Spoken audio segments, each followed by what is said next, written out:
What's going on, my people? Yeah, man, I've been kind of falling off of my videos, so I gotta get back to it, right? So, I like talking serious matters, business matters, entrepreneurial matters. Like to have a good laugh and joke and stuff like that. I'm gonna be putting out more content. This is Antoine Damela. He comes with fire, right? Because I'm a king, a warrior king, right? And so I'm doing a little anime manga, I guess you want to call it whatever, with this character here. This is original design. Yeah, that's what's up, right? And the reason I want to come to y'all today, man, is talk to my brothers, right? You have to realize is that you're a king. See what I'm saying? Every man is a king. And it was said best by an English lord. Every man is king of his castle. So you have to rule, man, with righteousness and with principles, and with dignity and respect for yourself and for those in your kingdom. That could be your wife, your children, your nephews, your cousins, your aunts, even your uncles or whatever, friends, if they look up to you like that or whatever, or if you're a lead, it's leadership, It ain't about commanding people and having them do what you want them to do. It's about leadership. And people will follow you if you have good leadership, because they want to advance and grow. And your job as a leader, as a king, is to help them advance and grow. As a king, a manly king, right? Your girlfriend, your wife, spouse, significant other, she is your queen, because she sits on your right hand, right? But you sit on the throne. Ain't one throne, and the king sits on that. There may have been some exceptions, like historically, whatever, but patriarchally, the king sits on the throne. Okay, so you sit on the throne. Understand what I'm saying? During the times of Egypt, medieval Europe, whatever, men sit on the throne. So it's your responsibility to be a king, a leader, and a defender of your people, of your family. So the woman that you are with has to respect you. If you're a good and wise king, if you show leadership abilities and qualities, she has to respect you. And if she don't, then there's anarchy in the kingdom. And we can't have that as men, right? Everything has to fall in line. So therefore, before you start committing to a relationship, before you start having children, and really even before you start having sex with a woman, right? You're supposed to make sure these things are in place if you plan on building a relationship with her, right? So what happens is that we meet the girl, we date them, they date us, we like each other, we have sex. Sometimes we even have kids before the commitment comes, whatever, right? And then it's a mess. And in this Babylonian system that we live here in America is reverse. Like my mom used to say or whatever, right? We're living in a reverse world where right is wrong and wrong is right. For a woman to get out here and, review her body, wear tight, clinging clothes, it's okay, it's right. And if you look at her because her cleavage is out, her pants are super tight, it's like you're doing something wrong. And you're not, because as a man, that's natural. She's supposed to be covered up. She's supposed to have modesty as a woman. But to the point, right? You are a king, right? So stop worrying so much about women and sex and stuff like that. If you're a younger guy in your teens and 20s, I get it. But by 30 you should start mellowing out. Well, you have a lot of 30-year-old men children. They're men by age, but they're children by mindset, right? Sex is good. I've enjoyed it myself. I've had plenty of it, plenty of different women and stuff like that, whatever, right? But when I look back on it, it has not benefited me any to date, other than experience And the black bragging rights are back in the day. To my friends. That's nothing. It's worthless. Right?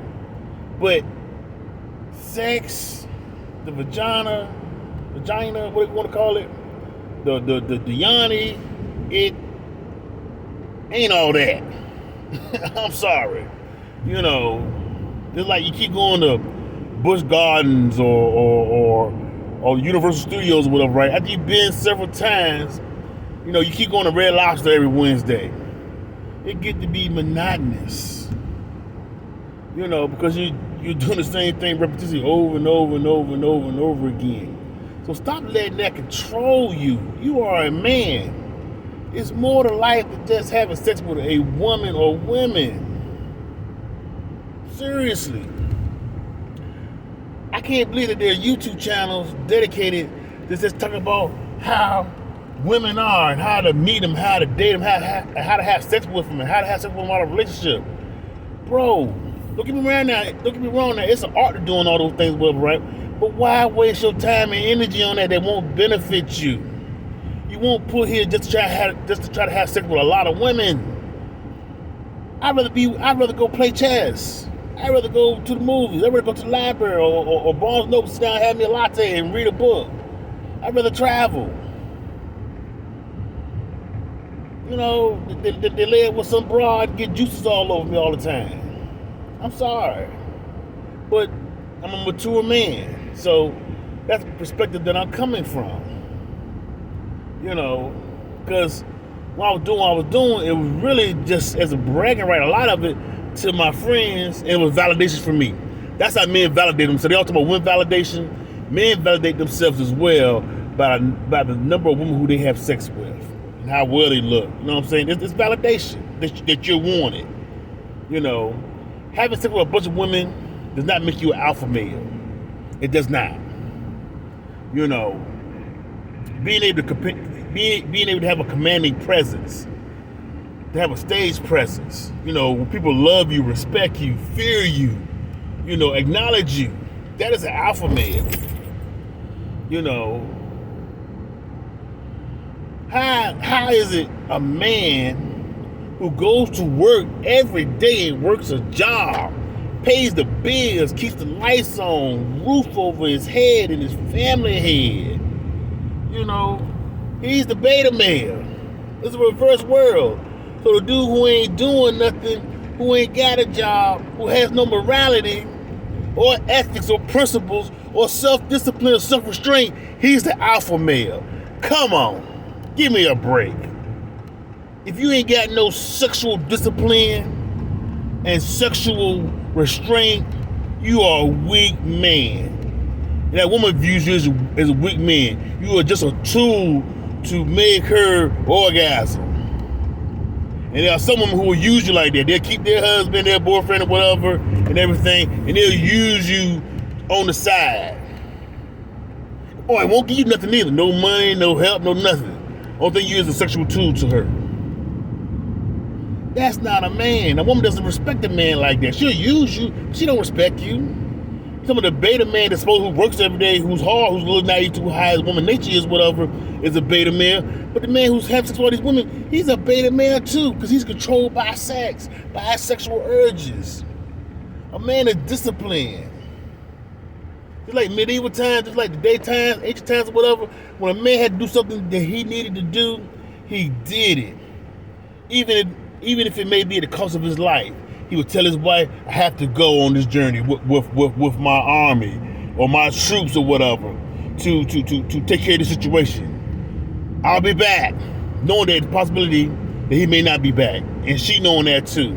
That's a man, even in the streets or whatever. Yo, my homeboy got a situation going on, I gotta ride with him, baby. It's the principle that makes you the man. You know, not how many women you can get. Getting women, man, it's easy. It's a number game. You know, and it's just developing, you know, certain characteristics that women gravitate to. They're like a man who's manly. They're like some of them like a man who's jovial, who's funny or whatever, right? Not goofy, but funny as in entertaining. You know what I'm saying? To keep them engaged, to be able to have good conversation. You know, and how do women nowadays, whatever, the reason why y'all can't deal with them, the reason why there's a manosphere, MGTOW, and whatever else you gotta call yourself, whatever, because y'all so freaking thirsty. A woman can put up a post on all these different social media platforms, whatever, it'll be 1,000 views. You know, women come out there and talk about how other women are and stuff like that, and how they need to respect their man and they ain't doing right, and they scarily clothed. And you guys are subscribing to them, giving them money and stuff like that. Don't get me wrong, I ain't mad about their hustle or whatever, right? But a man needs to teach a man about being a man and about how to handle and deal with women. You know, y'all watch her because hey, they're naked. You know, and they know they're doing to draw you in, and then they're catering to your ego by saying woman's supposed to listen to you. She listens to her man because she's naked. And any woman walks out here scantily clothed, cleavage showing, you know, tight miniskirt, shows up to her butt cheeks, whatever, that is not a woman that is loyal to you. It's not. You know, and majority of women out here are not loyal. Not all of them. You know, but I don't know what men are complaining about. Because all my life that I've grown up in my half century of living, I never met or known a man that was completely loyal to his wife or his woman. I mean, that I know really well on a personal note. They always out here with something on the side or a few pieces on the side or whatever. You know, someone was real reckless with it. They was fighting and cussing out each other and cheating on one another. But I've said to see a man who I know who was completely loyal to a woman, you know, and didn't go outside the marriage. So what are you complaining about? But women are a reflection of us. They're only going to do what we do. You know, and y'all so thirsty, y'all give them power. That's why you can't talk to them. You know, they can be slim, slightly thick, kind of on the chubby side, fat. They all walk around like, hey, you can't talk to me. You know, driving the Toyota Corollas and, you know, Hondas and stuff like that, Sonatas and stuff, and living on welfare Section 8, acting like they're unapproachable. But y'all created that because you're so thirsty for sex. And they know it. And they use that to their advantage. And then you're mad. You want to get a woman, be uninterested in her, but be able to engage her and get her curious. Don't worry about the sex part of it. I'm telling you. You know, stop being so thirsty. And y'all are Dr. Frankenstein creating these Frankenstein monsters. I be looking at them like, girl, man, ain't nobody thinking about you. You couldn't even, you know what I'm saying, you know, wash my clothes for me. You know, I see you already got a kid or two, and then you spend $7 cussing them out, and a lot of real bad case scenarios, stuff like yo, you looking all smug like somebody trying to talk to you? Like, no thank you, I'm good. But I'm not telling you disrespect women, but I'm telling you is stop being so thirsty.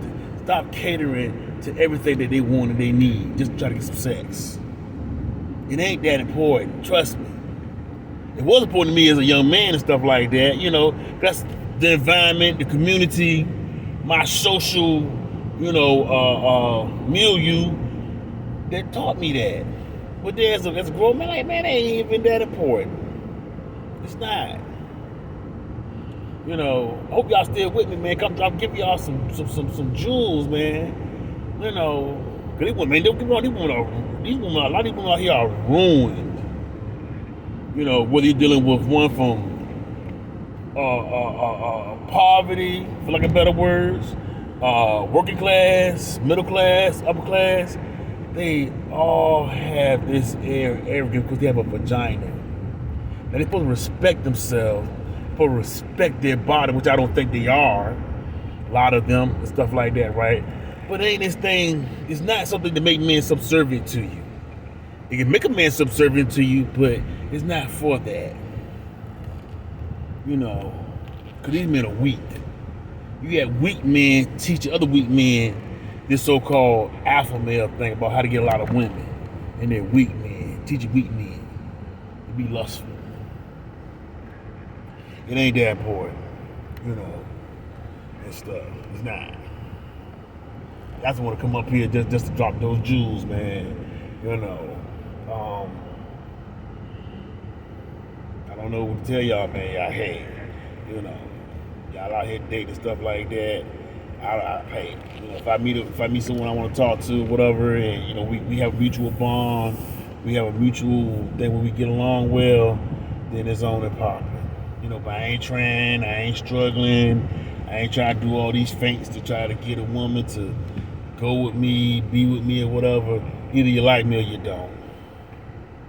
You know what I'm saying? It's a zero-sum game. I ain't won nothing, I ain't lost nothing. You ain't the one. Next.